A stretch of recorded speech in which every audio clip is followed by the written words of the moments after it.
Pastor John, what is this ministry we call Desiring God all about? What drives us? What's at the center of what you and us as a ministry at large are seeking to tell the world?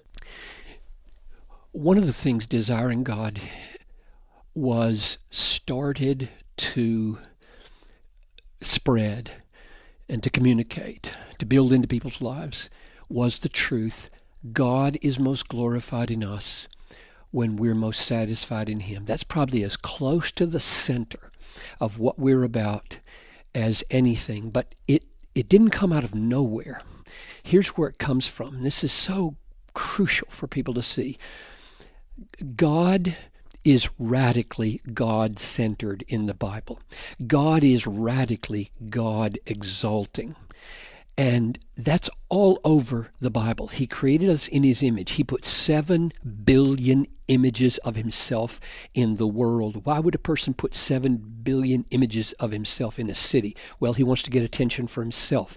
So God is radically self-exalting in creating us in His image. And He says in Isaiah 43, I created you for my glory, to display my character, my power, my wisdom, my justice, my truthfulness. And so the question then always is, if God is that radically God-exalting, how is He not an egomaniac, or how is He not a megalomaniac? How is He not using us instead of loving us? That's the key question. And that's where this slogan comes from. Namely, God is most glorified in us when we're most satisfied in Him. Because the answer to the question of whether God is an egomaniac or not is whether His self-exaltation is at the same time a satisfaction of our souls. And that's in fact what the Bible says.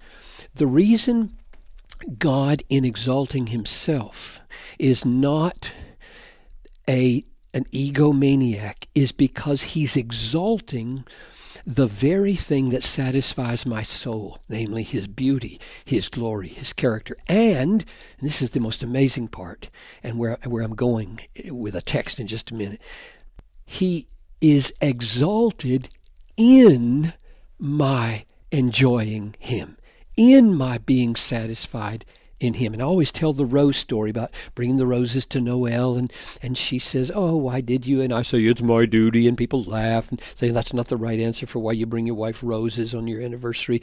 The right answer is, I couldn't help myself, Noel. I love doing things for you. Nothing makes me happier than for me to spend the evening with you. And she doesn't respond by saying, you're so selfish. All you ever think about is yourself, because you said nothing ever makes you happier than to spend the evening with me. She doesn't respond like that because she knows when I enjoy her, she is honored. And that's exactly the way it is with God. So God is most glorified. I could say at that moment, Noel is most honored by me when I'm most satisfied in her this evening.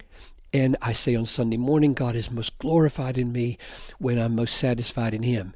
Now, what I'm always on the lookout for, Tony, is texts that more or less make that explicit. And here's one I haven't used before. I was reading this recently in 2 Corinthians chapter 12, where Paul has this thorn in the flesh, and he pleads 3 times for God to take it away.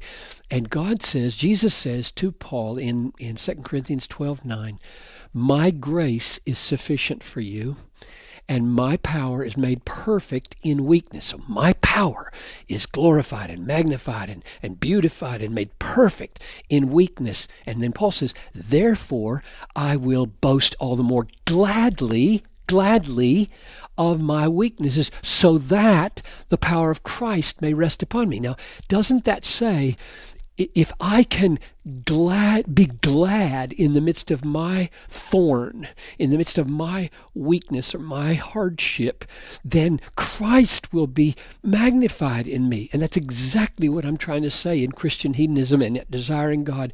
We exist to proclaim that Christ is most magnified in me when I'm most satisfied in Him. And then He says it, I think, almost explicit. He says in verse 10, for the sake of Christ, then, I am content with weaknesses. So, content means satisfied and peaceful.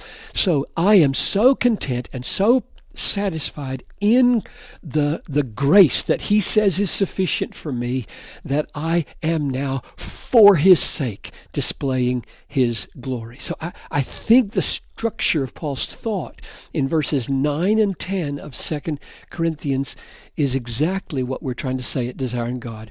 God is most glorified in us when we are most satisfied in him. And this is the key for how God can be so God-exalting and yet a God of love, because he is as committed to my being satisfied in him as he is to his being glorified in me, which is simply amazing. Yes, that is simply amazing. Thank you, Pastor John. And thank you for listening to this podcast. Email your questions to us at AskPastorJohn@desiringgod.org. You can visit us online at desiringgod.org to find thousands of books, articles, sermons, and other resources free of charge from John Piper to help explain why God is most glorified in us when we are most satisfied in him. I'm your host, Tony Reinke. Thanks for listening.